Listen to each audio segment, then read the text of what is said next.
2 মাস আগে এক কিশোরীকে হাত পা বেঁধে ছুঁড়ে ফেলা হয় খালে, আর সে অভিযোগে আইনের আওতায় এনে গ্রেফতার করা হয় ওই কিশোরীর বাবাকে। পরে তাকে কারাগারে প্রেরণ করে পুলিশ। তখন সবাই ধরে নিয়েছিল পানিতে ডুবে হতভাগ্য কিশোরীর হয়তো সলিল সমাধি হয়েছে।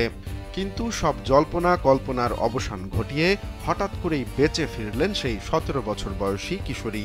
শুধু বেঁচেই ফেরেননি, তিনি সরাসরি পুলিশের কাছে গিয়ে দাবি করেন অভিযুক্ত বাবা নির্দোষ, বরং আসল দোষী তার মা। বাবাকে অবিলম্বে মুক্তি দেওয়ার আর্জিও জানান তিনি।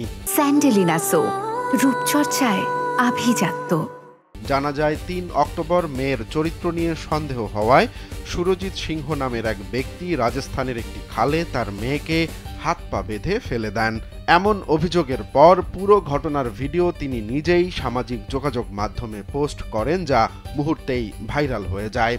কিশোরীর দেহ বা কোনো খোঁজ না মেলায় পুলিশ সুরজিৎকে গ্রেফতার করে। তিনি বর্তমানে বিচার বিভাগীয় হেফাজতে আছেন। কিন্তু সম্প্রতি স্থানীয় এক সংবাদ মাধ্যমে সাক্ষাৎকার দেন আলোচিত সেই কিশোরী, যেখানে তিনি দাবি করেন তার মাই বাবাকে প্ররোচনা দিয়েছিলেন এমন কাজ করতে। এর জেরেই বাবা তাকে খালে ফেলে দেন। খাল থেকে কিভাবে সে ফিরে এলো বা গত 2 মাস সে কোথায় ছিল, এ বিষয়ে স্পষ্ট কিছু জানা না গেলেও কিশোরীর দাবি ঘিরে নতুন করে চাঞ্চল্যের সৃষ্টি হয়েছে।